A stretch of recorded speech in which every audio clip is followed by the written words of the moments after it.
네, 안녕하세요. 리아쌤입니다. 네, 반갑습니다.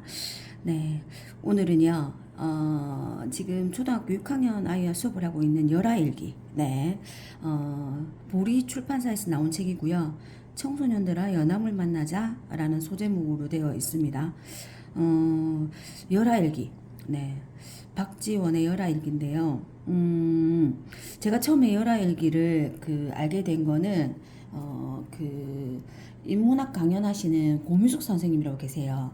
네, 그분이 출판하신, 그분이 이렇게 편집하신 그 열알기 편이 1권, 2권짜리가 있었는데, 예, 그걸 제가 이제 구입을 하고, 네, 정독은 못했습니다. 네, 생각보다 잘 읽히지가 않더라고요. 네. 자, 이번에 이제 이 책은, 지금 초등학교 6학년 아이가 이제 제 수업에서 한 1년 넘게 수업한 아이인데, 학교 도서관에 이 책이 있었대요. 그래서 선생님이랑 수업을 하고 싶다. 그래서 이제 이 책을 진행하게 됐는데, 제가 이 책을 이제 보게 되면서, 네, 정말 영상을 찍고 싶을 만큼, 너무너무 좋았습니다. 네네. 그래서 오늘도 이렇게, 네, 영상을 하나 켜게 됐고요.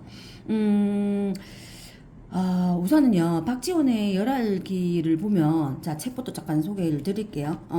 이 청소년판으로 나온 이 네, 연암, 연암 박지원의 열알기가, 네, 기본 원전에 많이 이렇게 벗어나지 않으면서 소제목과 그 다음에 그 중간중간에 있는 뭐 설명과 이런 것들이 아주 좋은 것 같아요. 그래서 뭐 제가 읽어도 너무 좋은, 그리고 다른 어떤 그 버전보다 좀 더 편하게 또 쉽게 읽을 수 있으면서도 또 열알기의 그 뭐지 내용을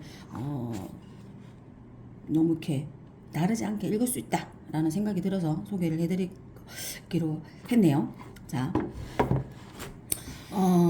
뒷페이지 보면, 네, 글맛이 살아있는 단숨에 읽을 수 있는 열알기라고 설명이 되고 있고요. 지금 초등학교 6학년 아이가 읽기도 하는데, 제가 봤을 때 중학생, 예, 중고등학생 아이들한테도, 네, 괜찮을 것 같아요. 네. 자, 우선은 그 박지원의 열아일기는요, 우선 지금 제목에서 보면 열아가 들어가고 일기가 들어가잖아요. 자, 열아는, 이 지금 이 사신단이 이제 갔던 장소, 네, 중국의 어떤 그 지명 이름이죠. 열아 지명 이름이고, 그리고 여기서 보면 일기 형식으로 써져 있어요. 몇 월 며칠 뭐 날씨 뭐 이렇게 일기 형식으로 써져 있기 때문에 일기라고도 할 수 있겠죠. 네. 그리고 우리가 보통 보면 난중일기, 네, 유순신 장군의 난중일기도, 네, 일기 형식이죠. 전쟁터에서, 전쟁이 많이 있은 날은 일기 기록이었고, 조금 여유로운 날 일기들이 있죠. 네. 자, 그리고요, 이 일기 형식 더해서 또 이 책은 어떤 형식이 있냐면요, 그 여행을 다녀오고 나서 쓴 기행문 형식도 같이 들어있습니다. 일기 형식이자 기행문인 거죠. 그러면 이 책이 이제 박지원이가 열화를 다녀오고 나서 자기가 썼던 어떤 일기 형식의 그 기본 베이스에서 조금 더 덧붙이거나 더해서 또 이렇게 열아일기를 완성했다라고 보시면 될 것 같고요. 그때 당시 열아일기가 막 이렇게 조선시대에 이렇게 막 이렇게 이제 체계로 만들어졌을 때도 아주 인기가 있는 작품이었다고 해요. 근데 왜 그럴까 생각해 보면 이 작가 박지원의 어떤 글 쓰는 어떤 솜씨 조금 뭔가 재밌어요. 유쾌해요. 유쾌하고 재밌다는 생각이 들고요. 그리고 어떤 그 중국의 그 열화라는 장소까지 가는 과정에서 지금 여기 책으로 들어가 볼게요. 책으로 들어가 보면 어떤 장소를 거쳐가게 되냐면요. 저기 이제 여기 제일 앞에 표지에 이렇게 지도가 나와 있거든요. 이제 지도 이제 18세기 후반에 만든 천하도의 한 부분이라고 합니다. 연암에 여행했던 때와 시기와 그 비슷한 시기에 그려졌던 지도라고 하네요. 18세기 후반에. 자, 그러면 여기 보면요. 여기 압록강이 보이죠? 자, 요 밑으로 이제 우리나라 이제, 네. 우리나라 땅이겠죠. 조선 땅이겠죠. 여기 압록강을 건너가고, 그 다음에 여기 이제 심양, 네, 심양이라는 곳에 가요.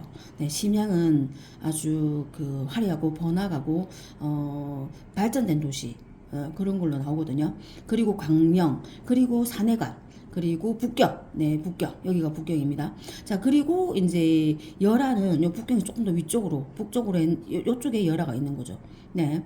지금, 이 책이 써져 있는 설명서를 조금 볼게요. 설명서를 보면요, 박지원이가 이 사신행차단에 참여하게 된 이제 계기가 나오거든요. 자, 뒤에 보면,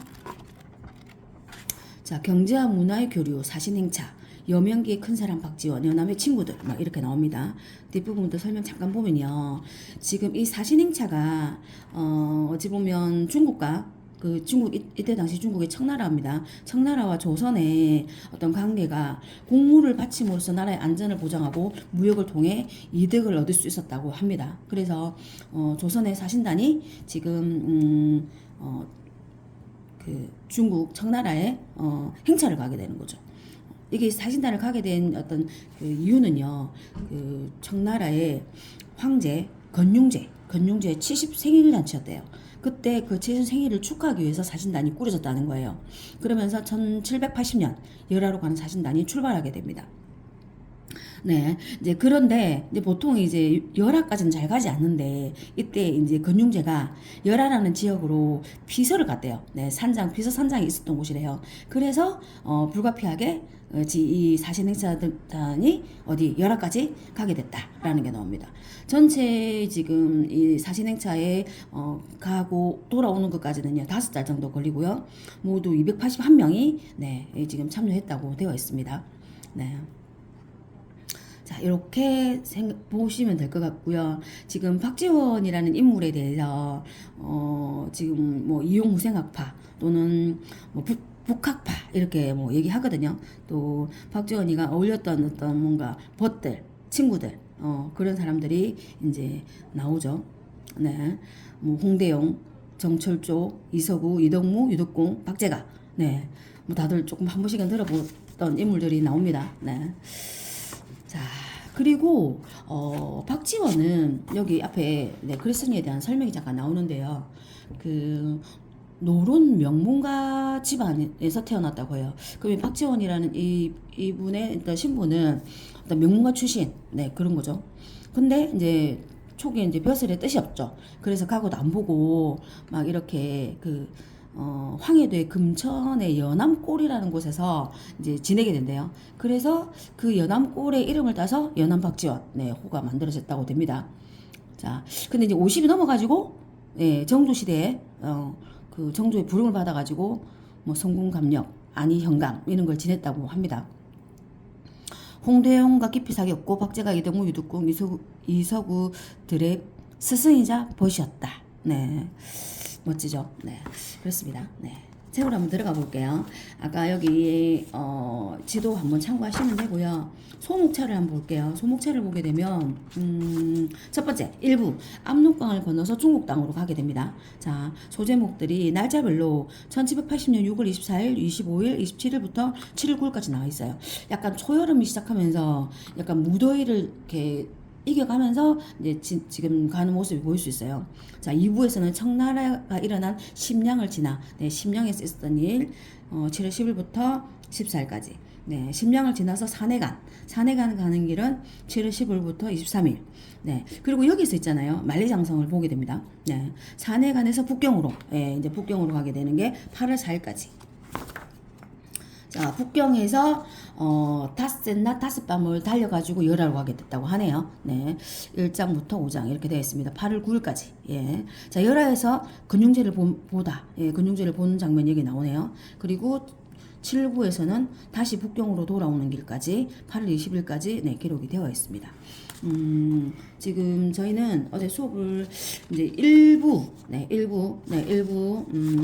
압록강을 건너서 중국 땅으로 가는 부분까지만 했는데요. 제가 오늘 한 1부와 2부 청나라가 일어난 심양 1, 2부 정도만 네, 간단하게 소개를 해드리겠습니다.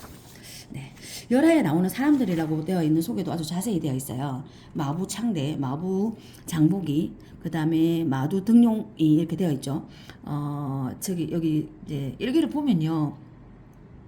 박지원이가 이런 마부 아이들의 행동이라든지 이런 마부 아이들과 있었던 어떤 에피소드들을 정말 허심탄회하게 써요. 예, 그런 부분이 유쾌하게 보이기도 하거든요. 네. 그 다음에 정진사, 병계함, 그 다음에 박내원, 박명원, 그 다음에 왕국정, 윤가전, 네, 건융제, 황제 이런 식으로 나오네요. 네, 참고해 보세요. 자, 1부. 자, 압록강을 건너는 부분이 이제 이렇게 그림도 삽입이 되어 있습니다. 네.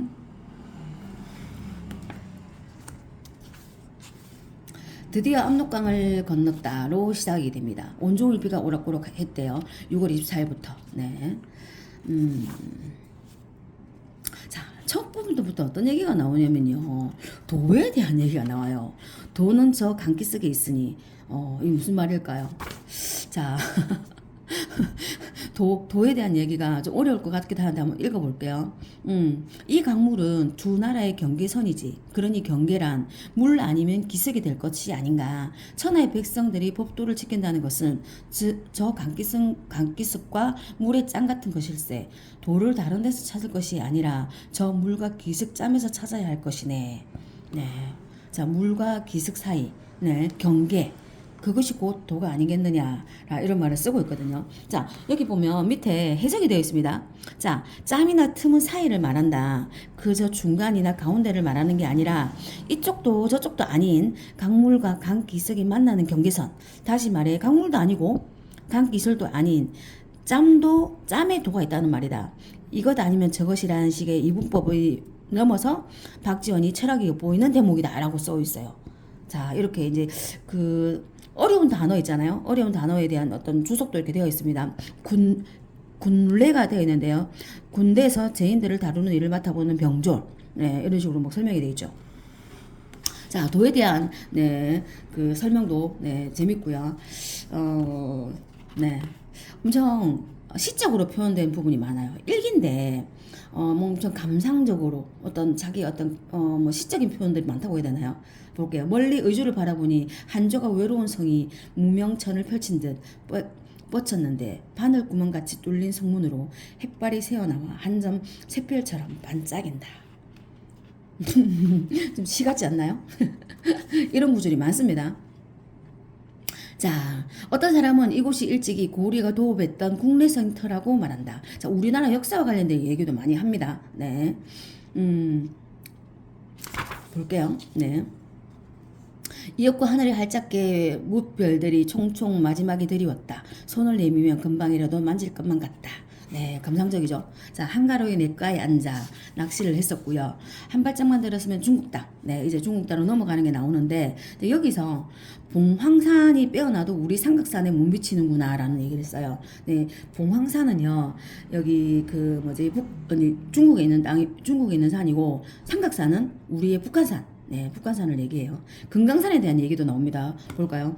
금강산은 골 깊은 산으로 12,000봉이라 하여 별난 봉우리가 깎은 듯이 서 있어 우렁차고 깊은 맛이야 말할 것도 없다. 네. 금강산 찾아가자 12,000봉. 네. 노래 아시죠? 여기 돼 있더라고요. 네.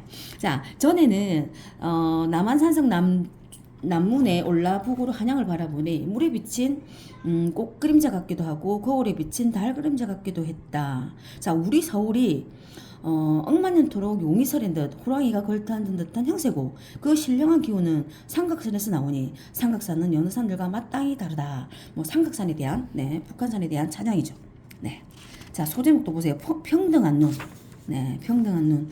평등한 눈에서도 이 어떤 에피소드를 보고 어떤 깨달음을 이렇게 쓰는 이런 장면이 많이 나와요. 예. 아, 저 장님의 눈이야말로 평등한 눈이구나. 네, 어떤 사건이 있고 자기의 깨달음. 네, 네. 마두 등용에 대한 이야기 네 나오고요. 물건을 이렇게 쓸 줄 모르고 생활을 넉넉히 할 수는 없는 법. 자, 물건의 쓰임에 대한 얘기를 하는데요. 자, 둘러보니 어느 한 곳도 빈틈이 없다. 모두가 반듯하고 물건 하나라도 허투루 굴려 놓은 곳이 없었다. 네. 자, 여기 이용과 후생이라는 단어가 나옵니다. 이용 무생합파. 네, 물건을 이렇게 쓸 줄 모르고는 생활을 넉넉하게 할 수 없는 법이다. 자, 생활이 넉넉하지 않고서 어찌 질서를 바로잡을 수 있겠는가. 네. 이런 말을 쓰고 있습니다. 자, 반듯하고 빈틈없는 사물의 짜임새. 예. 자, 중국 문명 있잖아요. 이 청나라의 발전된 문명을 보고 그 박지원이가 정말 감탄하는 장면들이 많이 나와요. 그러니까 무조건적으로 중국 문명에 대해서 찬양하고 이러진 않아요. 그러니까 우리나라 거랑 비교를 하면서 배울 거를 배워야 된다. 이런 어떤 생각들을 많이 쓰고 있거든요. 여기 보세요. 요동은 본디 우리 땅이라고 써 있어요. 이 부분도 참 인상적이던데요. 우리가 그 안시성 전투 있죠. 안시성 전투에 양만춘 그 성주가 있었잖아요. 이 얘기가 여기 지금 열화 얘기에서 나오는데요. 이거 한번 볼까요?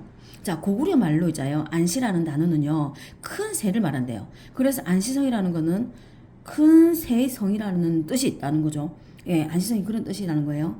여기 보세요. 또 세상에 전하는 말로는 안시성 주인인 양만춘이 당나라 황제 태종의 눈을 쏘아 맞춰 태종이 양만춘에게 단복하여 비단 백피를 보냈다고 한다. 아, 영화에서 네, 안시성이라는 영화가 있죠. 네, 거기서도 보면 이 그 양만춘의 역할을 맡았던 그 조인성이라는 배우가 화살을 탁 쏴가지고 양만춘 그 누구죠? 그 태종 황제의 눈을 맞추는 장면이 나오거든요. 자, 그러면서 사람들은 요동이 본디 조선의 옛 땅인 것을 모르는데 요동은 조선 땅이라는 거죠. 숙신이니 여백이니 동인이 하는 족들이 다들 위만 조선에서 속했던 것을 모를 뿐 아니라 오랄 연고탑 구춘 등지가 본디 고구려의 옛 땅을 모르고 있다. 아, 애달프구나. 네, 고구려 땅이라는 거죠. 네, 고려가 안으로는 삼국을 통일했지만 그 강토의 힘은 고구려의 강대함에 훨씬 미치지 못했다. 네, 우리 고구려의 어떤 위상, 고구려의 땅 이런 것들에 대한 어떤 얘기를 또 하고 있어요. 자, 또 재밌는 얘기를 하는데요. 단단한 돌로 서로 엉켜붙은 돌이 벽돌들보다 못하다는 얘기를 해요. 자, 성 쌓는 방식이 어떻든가 하니까 벽돌이 돌보다 못하다는 말을 하는 거예요. 정진사가. 그러니까 자네는 몰라서 하는 말이라고. 벽돌이 얼마나 유용한지 그 실용성에 대해서 얘기해요. 한 장 설명하거든요. 네. 네. 어제 그 6학년 친구가 네, 이 부분도 인상적이었대요. 그 벽돌을 쓰는 게 돌보다 더 좋다고 하는 부분 인상적이었다 하면서 그 아기돼지 삼형제에서도 그 셋째가 왜 벽돌집 짓잖아요. 뭐 그 얘기를 했습니다. 재밌죠? 네. 자, 박재가라는 친구가 성곽제도에 대해서 얘기를 했는데 어떤 얘기를 했냐면 벽돌이 돌보다 낫다는 것이 돌 하나에 벽돌 하나를 맡겨주어서 말하는 줄 아느냐. 이 말이야말로 다시 없는 명언이지 라고 얘기한다는 거예요. 생각해 보세요. 돌은 그 모양이 이제 다 다르잖아요. 그래서 이제 짜임이라든지 어떤 그게 조금 이제 힘들 수 있잖아요. 근데 벽돌을 여기 보면 굽거든요. 흙을 이렇게 만들어 가지고 이제 벽돌을 구우면 벽돌이 구워진 벽돌을 만들면 그 성벽이 그 더 튼튼하고 더 안정적으로 지을 수 있다. 예, 엄청 실용적이죠. 예, 실용학과 맞아요. 네, 그런 얘기를 하고 있습니다. 자, 남의 밭에 들어간 돼지 운명. 자, 여기 청나라에서는 있잖아요. 그 남의 밭에 들어간 돼지는요, 예, 그 돼지 주인께 아니라 예, 밭 주인이 무조건 죽여도 된대요. 그만큼 밭에 농사를 짓는 것을 더 강조한다. 이런 얘기가 나왔고요. 가난한 우리 형님, 아우님들 겨울 고생 면했으며, 자, 이 부분에서 어떤 겨울 고생이 뭐냐면요. 추위에 대한 이야기거든요. 그래서 여기 그 청나라의 캉이라는 그 구들 있죠. 구들의 방식을 얘기해요. 저들이 구들로는 봄만 본뜨고 그 위에 우리네 장판을 깐들 누가 뭘 하겠는가. 그래서 약간 이 사람들 쓰고 있는 캉이라는 구들의 형식을 우리가 접목해서 가져오면 너무 좋겠다. 네, 이런 말을 쓰고 있죠. 자, 꿈에 보는 심량. 꿈꾸는 얘기를 막 쓰고 있어요. 내가 이렇게 재빠를 줄이야. 네. 자기가 이제 강을 건널 때 있잖아요. 이 말을 타고 강을 건넜는데 막 이렇게 휘청휘청 했는데 막 자기가 있잖아요. 재빠르게 이렇게 막 이렇게 예, 움직였다는 거예요. 몸을. 엄청 이런 부분도 좀 유쾌합니다. 자, 그 열하일기를 읽지 않았지만 좀 유명한 명구절 중에 한 부분이 이게 나와요. 7월 8일 일기에 나오면 뭐라고 얘기하냐면요. 한바탕 울만한 자리로구나. 아, 이 부분 너무도 좋은데요. 네. 좀 더 볼게요. 자, 냉정이라는 데서 아침을 먹었고요. 저 멀리 이제 백탑이 있죠. 여기 백탑이 있는 것에 아예 보이진 않는데 태복이가 그 정진사의 마두가 태복이가 백탑이 문안 올리오 하면서 그 보이지도 않는 그 백탑 쪽을 보면서 절을 하는 거예요. 근데 여기가 어디냐면요. 이 위치가 어디냐면 그 어느 땅이냐면요. 요동이에요. 요동벌. 요동. 그 요동벌판. 우리 뭐 고구려 할 때 막 요동성, 요동벌판 이런 말 나오잖아요. 요동인데 박지원이가 뭐라고 얘기하냐면 이렇게 얘기합니다. 나는 오늘에야 비로소 알았다. 사람이란 본디 어디고 의지할 데가 없이 하늘을 머리에 이고 땅을 밟고 또 돌아다니게 마련임을. 말을 멈추고 사방을 휘둘러 보다가 나도 모르게 손을 들어 이마에 대고 말했다. 한바탕 울만한 자리로구나. 야, 자, 한바탕 울만한 자리래요. 자, 정진사가 이 말을 듣고 뭐라고 얘기하냐면 천지간에 이렇게 넓은 시야가 펼쳐지는데 새삼스럽게 울 생각을 하다니요. 왜 갑자기 울고 싶었냐고 물어보는 거죠.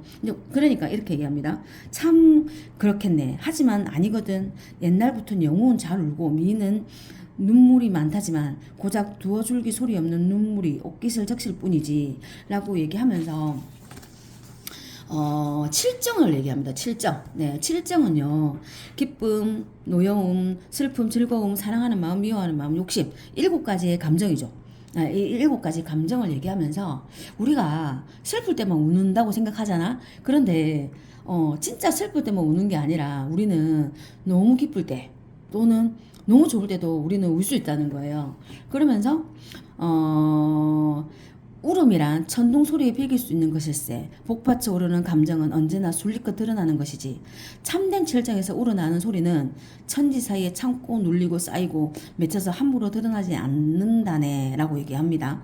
자, 그러면서 그 갓난아이의 울음을 얘기해요. 그 정진사가 뭐라 하냐면 갓난아이가 이제 태어날 때 우는 것은 인생을 잘나나 못나나 죽기는 마찬가지고 근심걱정에 시달릴 테니까 가난아이가 세상에 태어날 때 우는 것은 자기 자신을 먼저 조문하는 형식으로 운다는 거예요. 네. 근데 우리 박지원 의원이 이렇게 얘기합니다. 약간 부정적인 생각이잖아요. 슬퍼서 운다. 내 인생을 너무 이렇게 비관해서 운다. 이런 말을 하니까 얼토당토 하는 소리다. 무슨 소리 하노? 막 이렇게 얘기합니다. 아이가 뱃속에 있을 때는 얼마나 어둡고 깝깝하고 졸리고 비좁겠는가. 그러나 하루아침에 늙고 하는 곳으로 나와 팔을 펴고 다리를 뻗고 정신이 뚝 트이니 어찌 있는 정 그대로 참는 소리를 쳐보지 않겠는가. 갓난의 울음소리는 거짓이 없으니 마땅히 본받아야 하네. 자, 그러면서 어떻게 얘기하냐면 금강산 비로봉 꼭대기에서 동해 바다를 굽어오는 곳에 한바탕 울자리를 잡을 수 있을 것이요. 장영 고을 금모래 톱에 가서 한 자리 잡을 수 있을 것이네. 자, 울만한 자리라는 거죠. 오늘 요동벌에 다다라 산해강까지 사방이 한 점 산도 없고 하늘과 땅끝이 풀로 붙은 듯이 이렇게 넓은 강야를 보니 요동벌판을 보니 천만 년이 이 속에서 아득할 뿐이지. 여기서 또 한 자리를 잡을 수 있을 것이다. 어떤 자리? 어떤 기쁨의 통곡을 할 수 있을 것이다. 네, 기쁨의 어떤 울음을 울 수 있을 것이다. 이렇게 얘기하는 거예요. 그러면서 네, 한바탕 울만한 자리라는 얘기를 하는 거죠. 네, 어떠세요? 그러니까 아이가 태어났을 때 우는 것 또한 이 박지원이는 좋아서 운다, 너무 기뻐서 운다는 거예요. 이런 관점. 네. 긍정적으로 보였습니다. 자, 긴나팔을 앞세우고 계속 전진하고 여기 1부까지입니다. 네, 1부까지. 자, 어떠세요? 1부까지만 읽어도 내용이 이렇게 많죠. 제가 너무 좋게 읽었어요. 자, 2부 청나라에서 일어난 심량을 지나 청나라가 일어난 곳 심량은 우리 땅이다. 네, 또 이렇게 얘기해요. 심량은 청나라가 처음으로 일어난 곳이래요. 자, 그러면서 여기 또 수레 얘기를 해요. 수레. 예, 정말 수레가 중요하다. 아마 수레 얘기하거든요.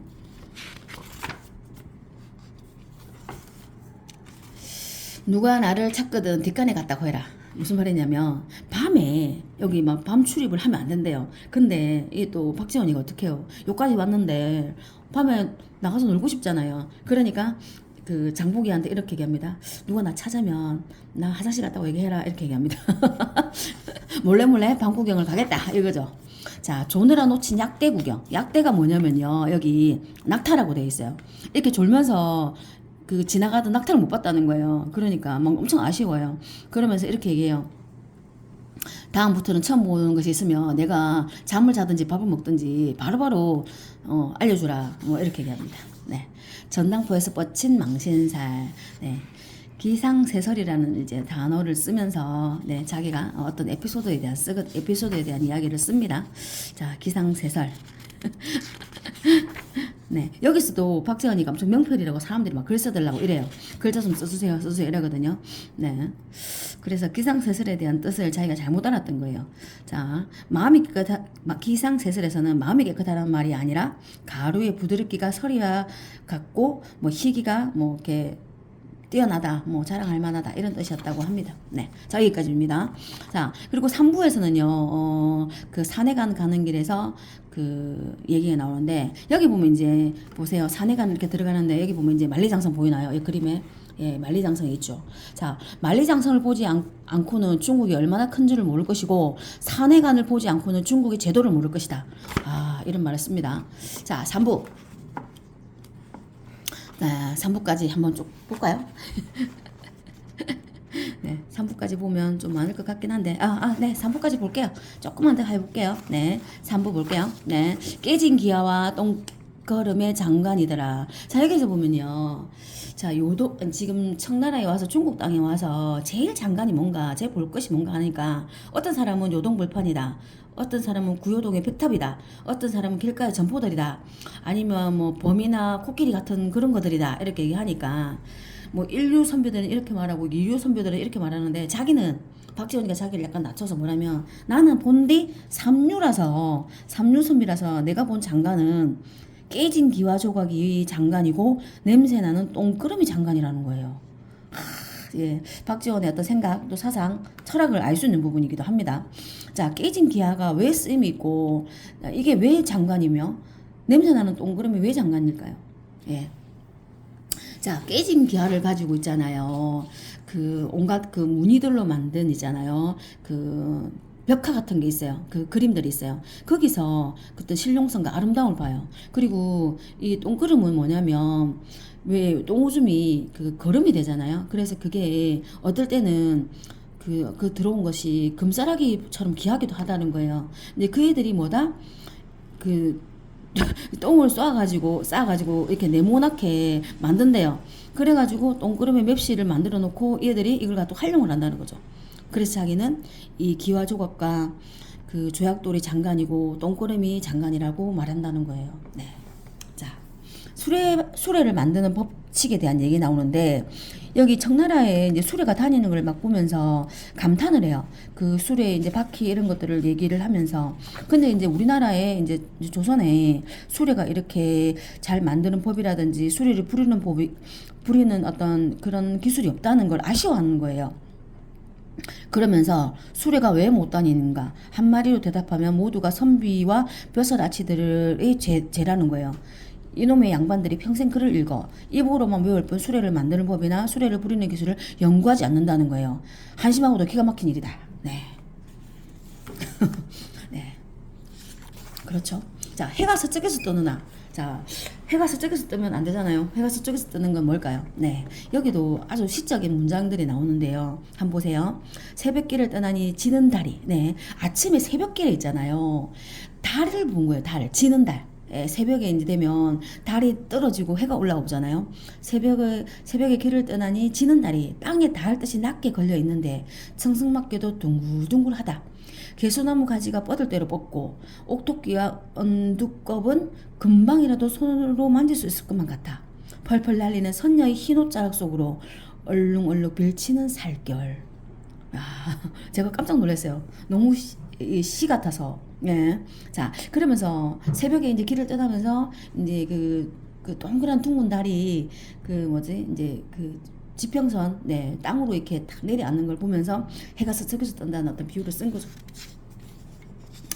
네. 자, 쌍님의 조선말과 장보기의 중국말. 네. 장보기가 이 중국말을 배워서 막 하는 거, 청나라 말을 배워서 막 하는 거 하고, 그 중국 사람인 쌍님이라는 사람이 조선말을 쓰는 부분에서 얘기를 하는 부분이 있었고요. 자, 고교부의 말씀과 의주의 마구들. 네, 이런 얘기도 나오고요. 자, 귀한 은은 겉과 털모자 바꾸다니. 예, 청나라에서 있잖아요. 그, 엄청 그, 뭐지, 수출했던 그 뭐지 비단과 이런 것들을 많이 수출하고 예, 비단이나 도자기, 차를 유럽에 많이 수출하면서 은을 많이 들어오잖아요. 그래가지고 나중에 그 뭐지 전쟁이 어떤 화근이 되잖아요. 그 역사에서 보면 그렇죠. 우리나라에서는 뭐라고 했냐면 조선의 은을 이 귀한 은을 뭐와 바꾸냐면요. 그 털모자 있죠. 털. 네. 이 겨울에 따뜻하게 하는 털모자를 그 살 때 조선에서는 은을 주고 그 청나라에 털모자를 사온다는 거예요. 그래서 이제 박지원은 어떻게 생각하냐면 아니 은이 얼마나 귀중한데 그 고자 겨울에 그 털모자 쓰려고 네 그걸 바꾸냐 이런 말 쓰더라고. 장대에 높이 올라 굽어 보니 네. 자, 만리장성 이야기 여기 나오고요. 네, 아까 얘기했던 부분이 나옵니다. 자, 여기 이 부분도 좀 어떤 부분이 인상적이냐면요. 그 여행을 하고 자기가 어떤 상황을 보잖아요. 어떤 상황을 보고 박지원이는 어떤 깨달음에 이르는 걸로 가요.